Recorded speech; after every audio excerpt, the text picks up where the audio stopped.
तो टेरा साइटामा की पिछले पार्ट में काफी तगड़ा रेस्पॉन्स आया तुम लोगों का, क्योंकि जो लाइक टारगेट था वो सिर्फ 12 घंटे में ही कंप्लीट करा दिया तुम सबने। चलो आ गया सेकंड पार्ट, जिसमें कि आज हम देखेंगे साइटामा वर्सेस गॉड।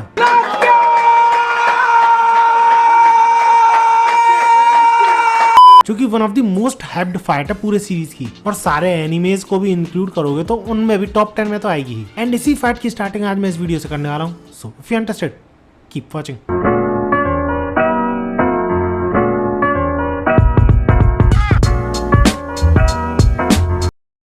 तो पिछले पार्ट में हमने ये देखा था कि मॉन्स्टर एसोसिएशन के हारने के बाद सब कुछ ठीक ठाक चल रहा था पूरी अर्थ पे, लेकिन तभी चीता गर्ल की एंट्री होती है और उसी का पीछा करते हुए अर्थ की तरफ बढ़ रहा होता है गॉड, जिसके अर्थ पे एंटर करने से पहले ही सैटामा और वो चीता गर्ल महसूस कर लेते हैं कि कुछ ना कुछ तो होने वाला है, क्योंकि आधी रात हो रखी थी और आसमान में एक काफी ज्यादा ब्राइट लाइट अपीयर होती है। एंड भाई साहब जो एंट्री होती है ना गॉड की, लिटरली बंदा जैसे ही अर्थ में एंटर करता है वो पूरे के पूरे पहाड़ को 2 हिस्सों में बांट देता है, बस उसके आर पार फ्लाई करते हुए बिना किसी अटैक के। इसके बाद हमें नरेटर के थ्रू ही ये पता चलता है कि ये जो गॉड्स हैं ये भले ही ब्लैक होल में ट्रेवल कर सकते हैं, लेकिन ये सब मेंटल लेवल पे स्टेबल नहीं है, मतलब बावले हो चुके हैं ड्यू टू कॉस्मिक रेडिएशन। इसलिए जैसे ही ये जो गॉड्स हैं नया प्लेनेट देखते हैं उसको तबाह करने का डिसाइड कर लेते हैं, और शायद एग्जैक्टली सेम चीज अर्थ के साथ भी होने वाली है, जिसकी की स्टार्टिंग गॉड ऑलरेडी कर चुका है अर्थ पे एंटर करते ही। इसके बाद हमें चीता गर्ल दिखाई जाती है जो की शो करती है सैटामा, गारो और जेनोस को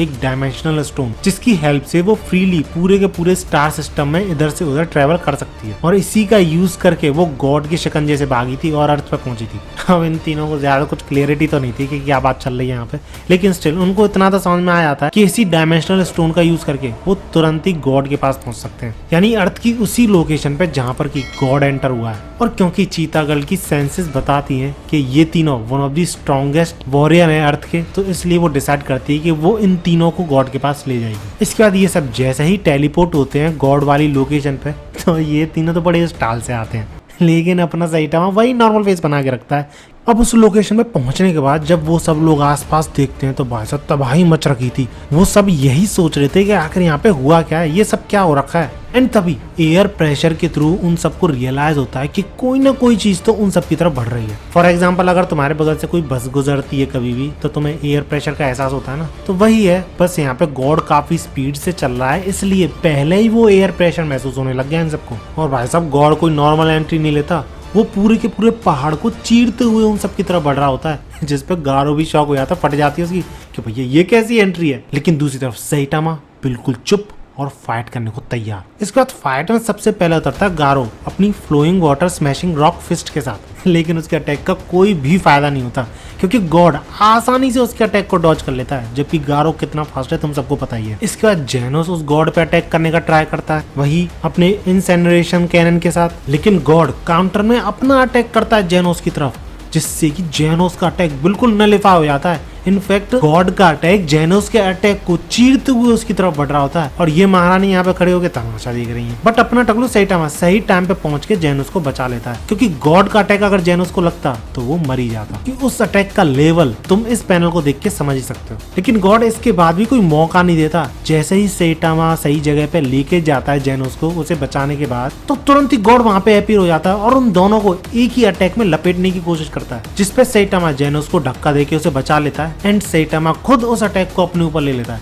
ऑब्वियसली उसे कोई हार्म नहीं होता उससे, लेकिन हाँ उस अटैक से सैटामा काफी दूर जाके एक पहाड़ में धंस जाता है। और ये सारी चीजें देख के जेनोस शॉक में तो था ही, लेकिन गॉड यहीं पे नहीं रुकता, वो एक और अटैक लैंड करता है जेनोस पे। अटैक क्या बोलेंगे यार, सिर्फ अपने हाथ को थोड़ा सा जमीन में घुसा के हवा में उड़ाता है, और इसी चीज से किस लेवल की डिस्ट्रक्शन होती है तुम देख ही सकते हो। और यही चीज देख के गारो भी शॉक था कि सिर्फ अपने हाथ हिलाने से पूरे के पूरे सरफेस को उड़ा दिया इसने। और जेनोस पूरी तरीके से चकनाचूर हो चुका था इस अटैक के बाद, जो कि एक्चुअली में अटैक था भी नहीं। इसके बाद गॉड की नजर जाती है गारो पे, और अचानक से गारो कुछ अलग सी चीज फील करने लगता है। वो खुद को कहीं और ही पाता है बिना कपड़ों के, जहाँ पर कि गॉड गारो को अपने कंट्रोल में लेने की कोशिश करता है, अपनी पावर्स उसको देकर, ये बोलते हुए कि तुम बहुत ज्यादा जिद्दी हो, इसलिए ज्यादा से ज्यादा पावर चाहते हो। और बाकी सारे ह्यूमंस की तरह ही वो काफी ज्यादा ग्रीडी है, लेकिन स्टिल वो उसको पावर्स देगा ओनली ऑन वन कंडीशन, कि वो उन पावर्स का यूज करे इस प्लेनेट पे प्रेजेंट जितनी भी चीजें हैं उन सबको डिस्ट्रॉय करने में।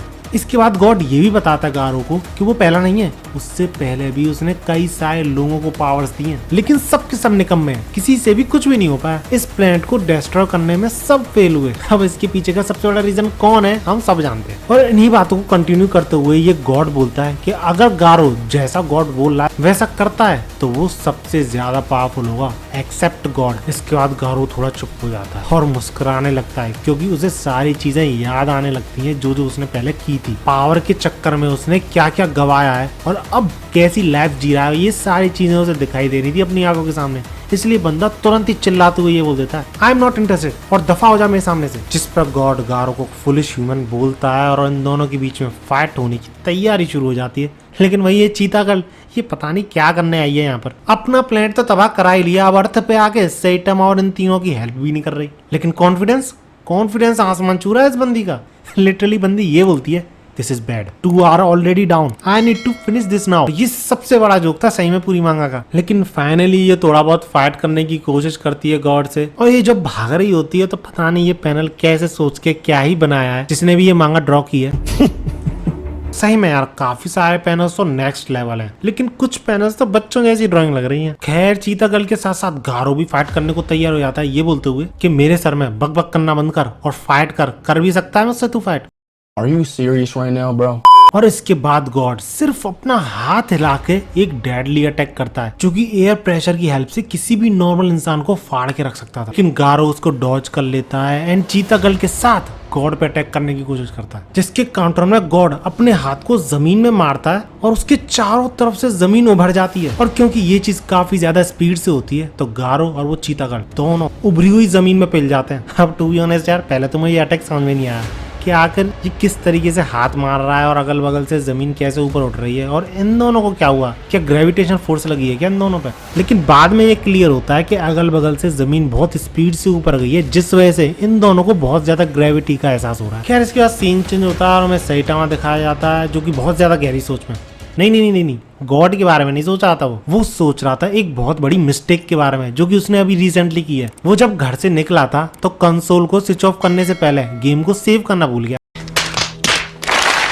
लेकिन अगले ही पल में सैटामा अपने सीरियस मोड में स्विच हो जाता है और उसी पहाड़ को जिसमें कि गॉड ने उसे पेला था उसी को एज अ बेस यूज करके खुद को लॉन्च करता है गॉड की तरफ, जिसको देख के गॉड भी अटैक करता है सैटामा पे। लेकिन सैटामा गॉड के उन अटैक्स को आसानी से डॉज करके नीचे पहुंचकर एक तगड़ा पंच चढ़ता है जिससे कि गॉड लिटरली हवा में। और इसी के बाद सैटामा रुकता नहीं है, तुरंत ही खुद को भी लॉन्च करता है, गॉड के ऊपर पहुंचता है और अगले पंच की तैयारी करता है। अब ये चीजें गॉड को भी पता थी कि कुछ ना कुछ तो सैटामा करने वाला है, इसलिए वो अपने अटैक की तैयारी कर रहा था, वही लेजर बीम वाले अटैक की। लेकिन सैटामा लिटरली उस लेजर बीम को आसानी से चीरते हुए उस गॉड पे एक सीरियस पंच चढ़ता है, जिस अटैक के बाद गॉड का नामो निशान तक मिट जाता है। और ऑनेस्टली मुझे लगा था यहीं पे मांगा खत्म होने वाली है एंड इसके बाद पूरे के पूरे गॉड का ग्रुप आने वाला है सैटामा से फाइट करने। लेकिन ऐसा होता नहीं है क्योंकि सैटामा का अटैक भले ही बहुत ही ज्यादा पावरफुल क्यों ना हो, इनफैक्ट स्पेस से भी देख सकते हो तुम इस अटैक को, लेकिन वो गॉड फिर उठ खड़ा होता है और सैटामा के केयरलेस होने का या फिर बोलूं ओपनिंग का फायदा उठा के उसे जमीन में गाड़ देता है। अब सैटामा के पिछले अटैक से यानी सीरियस पंच से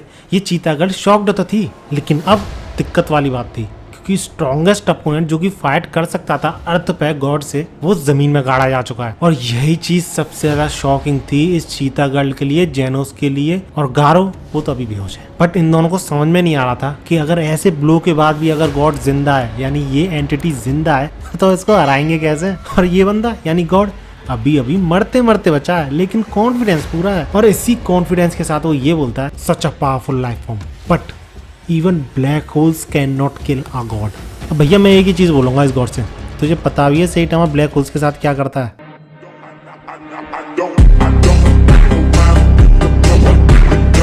एंड दैट्स इट। इस तरह सैटामा और गॉड की फाइट शुरू हो जाती है। फाइट से मेरा मतलब है सीरियस फाइट। और इसके बाद क्या होता है वो अगले पार्ट में जानेंगे। बाकी इस पार्ट का टारगेट लाइक है 7000 लाइक्स, क्योंकि पिछले पार्ट पे भी 7000 लाइक्स आए थे, तो इस पे भी जल्दी से करा दो, अगली वीडियो तुरंत ही आ जाएगी। बाकी ये वीडियो अच्छी लगी हो तो लाइक जरूर करना है, ऐसी वीडियोस के लिए मेरे चैनल को सब्सक्राइब भी कर सकते हो। मिलते हैं अगली वीडियो में, भागो।